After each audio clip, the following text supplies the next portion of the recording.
It started as a normal day inside Empire Command Station Zeta 9, deep in space. Officers were talking, screens were glowing, and everything was quiet, until a strange blip appeared on the main radar. At first, no one noticed it. It was just a small dot, far away, moving slowly. But then, the dot jumped. Not moved. Jumped. From one point in space to another, like it had broken the laws of physics. Lieutenant Vora, a young officer watching the screen, leaned closer. "What was that?" she whispered. She tapped the screen. The blip moved again, faster this time. Now it was crossing through restricted military zones without stopping. Vora called out, "Commander Hale, you need to see this." The commander walked over, looked at the screen, and his eyes narrowed. "That's impossible," he said. The object was unregistered. No ID, no call sign, and it was moving faster than any known ship. Even Empire warships couldn't move like that. They tried to contact it. No answer. They tried to block it with drones. It flew, through them like they weren't there. Commander Hale shouted, "Pull up every record of fast ships. Every race, every engine type. I want answers." But there were no answers. This ship was doing things that should not be possible. The control room lights dimmed as alarms went off. Red alert. All staff stopped what they were doing. Now the mysterious ship was just 6 hours away from planet Velen, a high-security planet with secret research labs. "Sir," Vora said, "if it hits Velen at that speed—" "It won't hit," Commander Hale said. "We'll stop it." But his voice didn't sound sure. Empire High Command. Emergency meeting. An emergency video meeting was called with the top generals of the Empire. They watched the ship's movement on a shared screen. It didn't slow down. It didn't change, of course, and worst of all, it didn't care who was watching. "This might be a test," said General Orlek. "A new alien weapon." "Or a message," said another.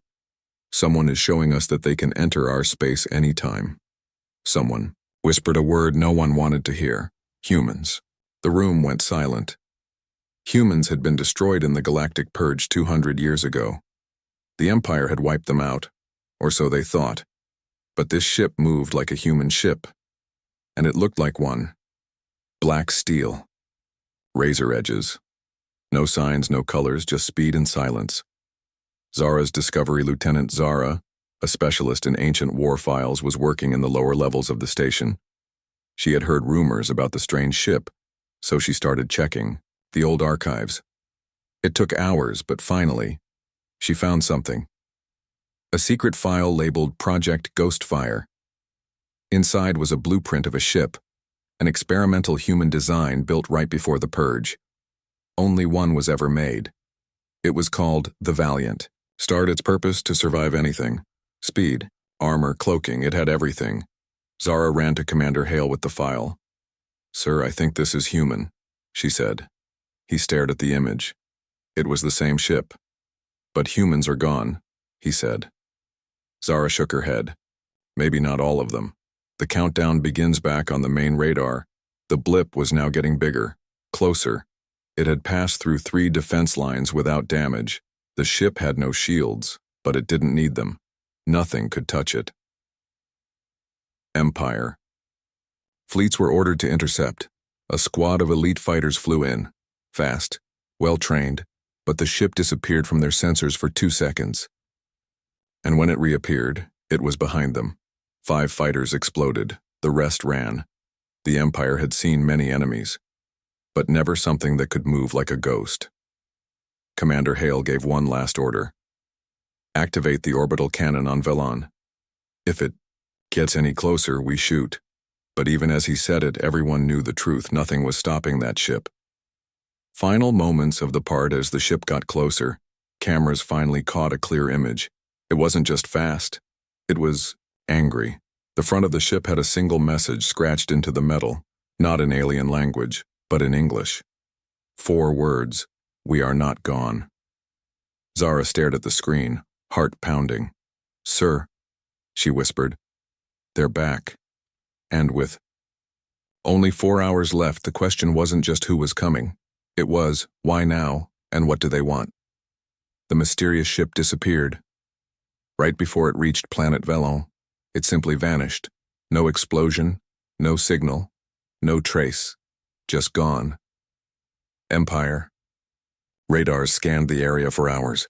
Patrol ships flew in circles, confused and nervous. Everyone was expecting a battle. But now there was only silence. Commander Hale stood in front of the big screen. "Where did it go?" he asked. No one had an answer. "Nothing moves that fast," Vora said quietly. "Nothing just disappears, like that. But somewhere, the ship was still out there." Miners find something strange. On a small mining moon near Velon, a team of alien workers was drilling deep underground. They were not soldiers, just miners. But that night they saw something that froze them in fear. A strange blue trail of light was glowing across the surface of the moon. The trail was not natural. It looked like a ship had landed and burned the ground under it. It led to a rocky canyon. One of the workers followed the trail and found something impossible. A hidden metal door half buried in stone. The door was open, and inside was heat. Fresh heat. Something had entered just minutes ago. Empire sends a scout team. When Empire Command heard about the discovery, they acted fast. They sent a scout team of soldiers and engineers to investigate the strange underground structure. The team moved slowly into the dark tunnel. At the end, they found a hangar. Large, cold, and definitely not alien. It was human-made. The walls were covered with old symbols. One symbol was clear, a blue Earth flag with 13 stars. Commander Hale watched the video feed in shock. This place is from the human golden age," he said. The air inside the hangar was clean. Machines were still running, after 200 years. "This place wasn't abandoned," one soldier said. "It was waiting." Footprints and fear the soldiers spread out to explore. They found something else. Footprints, fresh, human-sized. One pair. Whoever entered this place was still inside. The scout team moved carefully toward a dark hallway, weapons ready. They reached a control room. And there, they found an old-style Earth AI terminal. The screen turned on. A soft voice spoke in clear English. "Welcome back, Captain Kane." Everyone froze. "Kane?" one soldier whispered. "Who's that?" "AI speaks." The AI began speaking again. It said, it was named Sira, Strategic Earth Response Assistant. It had been sleeping for 200 years waiting for activation. Now someone had returned, someone with the correct DNA. "Captain Elias Kane," the AI said. "He was here. He is alive." Commander Hale watched from the command ship above, shocked. "Impossible," he whispered. Elias Kane was a legend, a genius human engineer who disappeared during the final war. Some believed he died in Earth's last days. Others believed he escaped. Now, it looked like the second story was true. Then, something goes wrong. Suddenly, the feed from the scout team's body cameras began to shake. Static. Glitches. The soldiers cried out, but their voices were cut off. For 20 seconds, there was only noise. Then, silence. The feed returned. The screen showed all soldiers lying on the ground, unconscious but alive. A figure was dragging them one by one back toward the hangar door. The figure wore dark Earth combat armor, old but upgraded. The helmet hid the face. The man looked strong, fast, and careful. He moved like a soldier, a human soldier. The mysterious message: when the Empire recovery team arrived later, the hangar was empty again. The unconscious soldiers were safe. The AI terminal was powered down, but on the wall, written in chalk, they found a message. 7 words. "Do not follow me. Not your enemy." Under it, a symbol was drawn, the old human resistance emblem. Commander Hale read the message again and again. "Not our enemy," he said quietly. Then, "What is he?" Commander Hale stood alone in the Empire war room. The room was quiet, but his mind was racing. Elias Kane. A name from the past. A human name. He stared at the message found on the wall. Do not follow me. Not your enemy. Was this a threat? Or a warning? And how had Kane survived for 200 years? Humans were destroyed in the Purge. The Empire made sure of it. So how was one still alive, and stronger than ever? Secrets from the past. Lieutenant Zara had been digging through the old war records. She found something that had been hidden for a long time. Not deleted, just buried deep. It was a file marked, Eyes Only, Level Red. With Commander Hale's permission, she opened it. Inside was a video from 203 years ago. It showed Elias Kane standing in front of a massive crowd on Earth. He was giving a speech during Earth's final days. If we fall, we rise again. If they silence us, we return louder. We are humans. We do not disappear. We evolve. Behind him was the Valiant Star, the same ship now flying through Empire space. The portal network. Meanwhile, the mysterious glowing portal Kane used was being studied by Empire scientists. They scanned it, measured it, and tried to open it again. Nothing worked. But then something changed. One of the scanners picked up a weak signal. Coordinates. Zara and the science team traced the coordinates to an old part of space.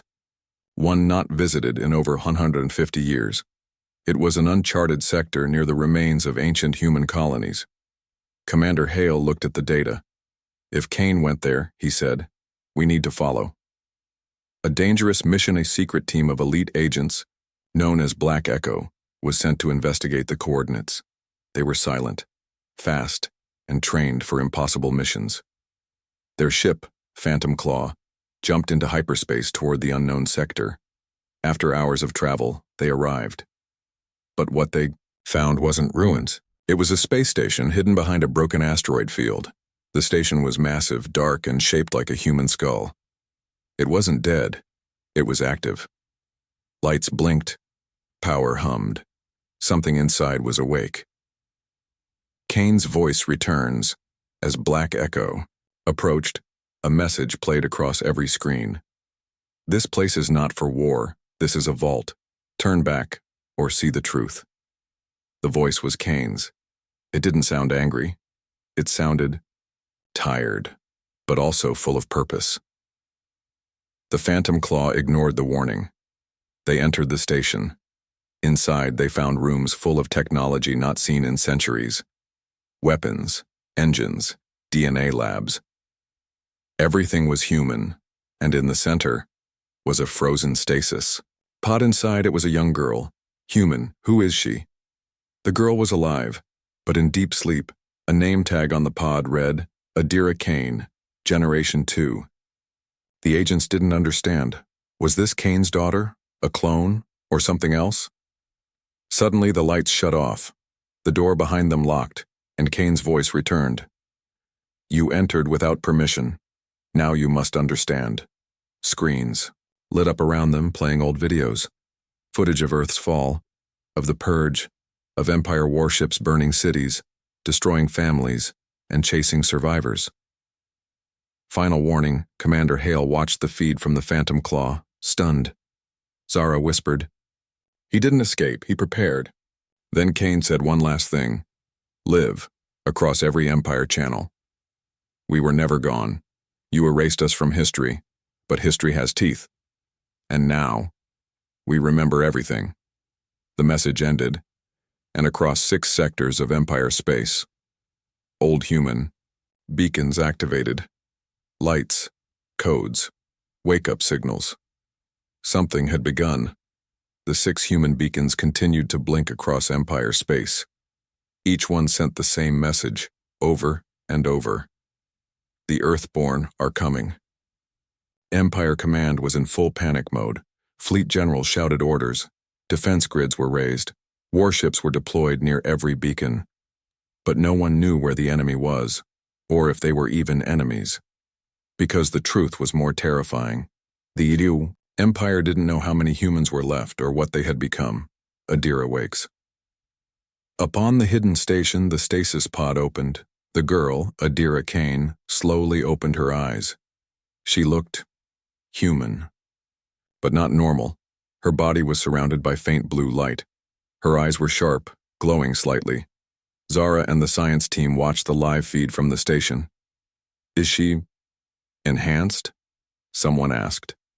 Commander Hale leaned forward. "She's not, just human," he said. "She's post-human." Adira sat up and whispered one word. "Father?" The station lights pulsed. She was awake now, and she was calling Elias Kane. Kane's return hours later, near the edge of the Vega system, a hole opened in space. A teardrop-shaped portal, glowing white. From it came the Valiant Star, the ghost ship. Elias. Kane had returned. This time he did not run. He flew straight into Empire space, moving calmly. Slowly. Commander Hale sent a fleet of 15 warships to intercept, but Kane didn't fire. He sent a transmission. The message heard. Across the galaxy, Kane's face appeared on screens across all sectors. He looked older now, but strong. Eyes sharp. Voice calm. He said only this: "I am Elias Kane, last son of Earth. I have returned, not for revenge, but for truth. You erased our people, but you could not erase our memory. We offer a choice: talk or repeat the past." Then he ended the message. Empire divided. Inside Empire Command, leaders were divided. Some wanted to destroy Kane immediately. Others, like Commander Hale and Zara, warned against it. "He didn't attack," Zara said. "He could have, but he didn't. He has technology we don't understand," Hale added. "What if this is the second chance the Empire needs?" But the Grand Strategist, General Darnak, wasn't interested in peace. "Humans are a threat," he said. "Even one is too many." He ordered a strike fleet to take out the Valiant Star. Ambush at Tryon 7. The fleet found Kane's ship near the ruins of Tryon 7, an old human colony. They moved in fast, 40 ships, weapons locked, but something strange happened. As they approached, their engines slowed, then stopped. One by one, their systems went offline. From the planet's surface, 6 old satellites rose. From the dirt, silent and glowing. Kane had activated a neural dampening field, a human tech that could shut down ships from miles away. Then, his voice returned. "This is not war. This is a mirror. Look into it and see what you've become." He didn't fire, he just left them there, floating, helpless. The message was clear. Kane wasn't here to destroy the Empire. He was here to wake it up. Final suspense. Zara stood alone, in the archives room, watching more hidden files. She found a video of a secret meeting from 200 years ago. Empire leaders deciding to purge Earth, not because humans were dangerous, but because they were free. Free to think, to question, to resist. Now Kane had returned, and he brought more than weapons. He brought truth. And somewhere out there, more Earthborn were waking up.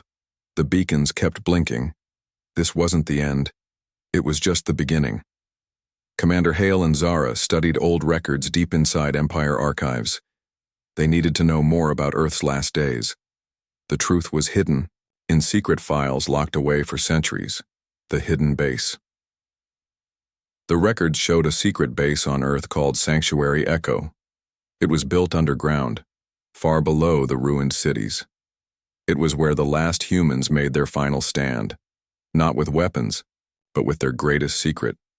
The final weapon. The weapon wasn't a bomb or a gun.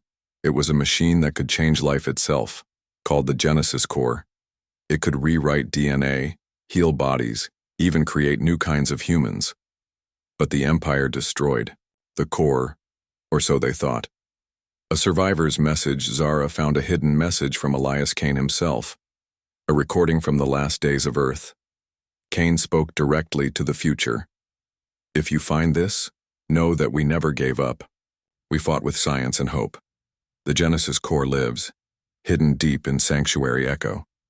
It waits for those who deserve a second chance." The race begins. Kane's return wasn't just to warn the Empire. He wanted to find the Genesis core. If the Empire found it first, it could mean total control. If Kane found it first, humans could rise again, stronger than ever. Empire's plan General Darnak sent his best forces to find Sanctuary Echo. He believed with the core, the Empire would rule forever. But Commander Hale warned, this will change everything. If Kane gets the core, we lose control. Kane's next move, Kane sent a team led by Adira to Earth's ruins. They had to find Sanctuary Echo before the Empire. The journey would be dangerous. Ruins were full of traps and forgotten war machines. Final. Suspense. The ruins of Earth were silent. Too silent. Adira and Kane's team moved carefully through broken buildings and cracked streets. The shadows seemed to watch them. Empire forces arrive. Suddenly, alarms blared underground. General Darnak's forces had arrived first. Hundreds of soldiers in heavy armor poured into the tunnels. The race to the Genesis core was a battle now, a fight in the dark. The tunnels were narrow. Gunfire echoed. Adira used her enhanced speed and strength to dodge attacks. Kane directed his team with calm precision. They pushed deeper into the ancient base. The core room at last. They reached the core room. The Genesis core glowed softly, a massive machine humming with power. But it was guarded. A powerful security system activated. Laser grids and robotic sentries rose from the floor. Kane's choice, Kane, looked at the core. Could take its power, or destroy it. He thought about the future, about freedom. He decided. The unexpected. Ally suddenly, a voice echoed in the room. It was General Darnak. But then, something surprising happened. The security system stopped. Darnak spoke. Again, I was wrong. Humans deserve a second chance. He stepped forward and joined Kane. Together, they shut down the dangerous security systems. A new beginning. Kane activated the Genesis core. Light filled the room. It began healing the planet, restoring life to the ruins. Adira smiled. The Earthborn were returning. The light from the Genesis core spread across Earth's ruins. Life began to return. Forests grew. Rivers flowed. But far beyond Earth, darkness was gathering. The silent threat. In the cold emptiness of space, a new enemy watched. They were ancient. They were powerful. They had waited, hidden, for centuries. And now the humans were awake again. Empire reborn. Inside Empire Command, a new plan formed. Commander Hale, General Darnak, and Elias Kane met. They agreed. The Empire must change. The past could not repeat. Humans and the Empire must work together. Preparing for war, but the silent enemy was not waiting. Their ships moved fast, invisible to sensors. Their goal, destroy Earth and the Genesis core. Kane and Hale raced to prepare defenses. Adira trained new soldiers, Earthborn, and Empire warriors side by side. The final warning one night? The warning came. A massive fleet appeared near the solar system. The silent enemy had arrived. The war was beginning. The last stand, Kane stood before the combined forces. His voice was calm but strong. This is our fight. For Earth, for freedom, for the future. We are Earthborn. We are the Empire, and we will not fall again. The soldiers cheered. They prepared for battle.